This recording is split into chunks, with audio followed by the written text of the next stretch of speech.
আজকে অনেকদিন পরে চলে গেছিলাম সোনার দোকানে সোনার গয়না কেনার জন্য। কি সোনার গয়না কিনলাম সেটা তো বলবোই।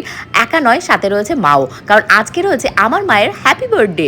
বার্থডে উপলক্ষে মাকে কি কি উপহার দিলাম আর মা আমাদের কি রান্না করে সারপ্রাইজ করলো, চলো তোমাদেরকেও দেখায়। এখন সকাল হয়ে গেছে, ঘুম থেকে উঠে গাছে জল টল দিয়ে নিজের জন্য 10 মিনিট টাইম আমি প্রত্যেক দিন বের করি, যেটা আমি রূপচর্চার কাজে লাগাই। তাতে আমার মাইন্ডটা ফ্রেশ থাকে এবং সারাটা দিন আমার ঝলমল ঝলমল করতে থাকে, ঠিক যেমন এখন দেখতে পাচ্ছ সেই রকম। একটা সুন্দর কুর্তি বের করে নিয়ে এসেছি। আফটারঅল মায়ের বার্থডে বলে কথা, নতুন একটা ড্রেস তো পরা চাই। তোমাদের জন্য কমেন্ট সেকশনে আমি লিঙ্কটা দিয়ে দিলাম। ড্রেসের ফিটিংসটা ভীষণই সুন্দর আর ভীষণই কমফোর্টেবল, গরমে পরার জন্য ভীষণ আরামদায়ক।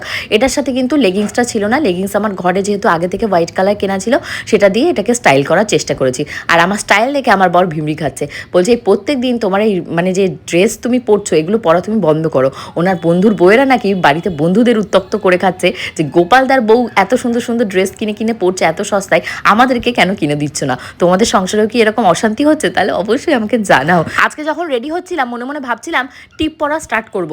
অনেকদিন হয়ে গেছে কপালে টিপ পরি না, টিপ পরলে কিছুই হয় না, বাট যেহেতু আমার প্রচণ্ড অয়েলি স্কিন, টিপটা না ঠিকঠাক মতন স্কিনে থাকে না। পরে আমি একটা রিলসের ভিডিও দেখলাম, সেখানে বলছে আমরা মেয়েরা নাকি বিয়ের পর যত সুন্দর করে মাথা ভর্তি করে সিঁদুর আর কপালে যত সুন্দর লাল লাল ব্রাইট কালার টিপ পরবো, তত নাকি আমার স্বামীর আয় বাণিজ্য বাড়বে। বাবা, এটা শোনার পর তো আমি ফ্যান হয়ে গেছি তার। এখন থেকে স্টার্ট করেছি যে ড্রেসই পরি না কেন টিপটা আমি খুলবো না। কি ঠিক বলেছি না আমি? তো যাই হোক, এই ড্রেসটার সাথে আমি কিন্তু এই ব্যাগটাকেও কিনেছি, ব্যাগটাও ভীষণ রিজনেবল প্রাইসে কিনেছি। লিঙ্ক কিন্তু আমি তোমাদের জন্য দিয়েই দিলাম। আর ছাদে আমি এখন এসেছি, লিটিল গোল্ডকে পড়াতে এসছে ওর টিচার। লিটিল গোল্ড ওর কাছে পড়াশুনো করছে, করতে করতে আমি এখন ঘরে চলে এসেছি। এসে তোমাদের লিটিল গোল্ডের বাবাকে খেতে দিয়েছি, নিজে খেয়েছি। লিটিল গোল্ডকে তো সকালবেলা স্নান ধান করিয়েই পড়তে বসিয়ে দিয়েছি। আর এখন যেতে হবে বাপের বাড়িতে। আজকে কিন্তু বাবা কলকাতা মার্কেটে গেছে। আর মার যে বার্থডে আজকে এক্স্যাক্টলি সেটা কিন্তু নয়, কারণ মাদের তো আগেকার দিনে বাড়িতেই বাচ্চা কাচ্চা হতো, হসপিটাল তো থাকতো না। ডেট অফ বার্থ তো মায়েদের দিদার যেহেতু অনেকগুলো বেবি ছিল, অত মনে করেও বলতে পারে না, শুধু সপ্তাহ বলে, তিথি বলে, এরকম বলে। তো সেটা দিয়ে তো আর হয় না।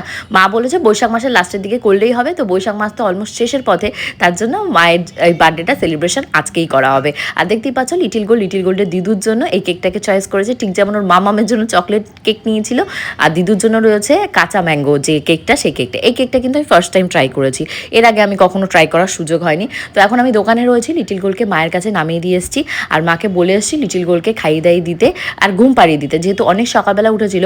আজকে যেন তো লিটিল গোল্ডকে নিয়ে স্কুলে যায়নি, এত শরীরটা খারাপ লাগছিল সকালবেলা। আর মেয়েটাও দেখি বিভোরে ঘুমোচ্ছে, মায়া মায়া মুখটা দেখে ঘুম থেকে আর তুলিনি।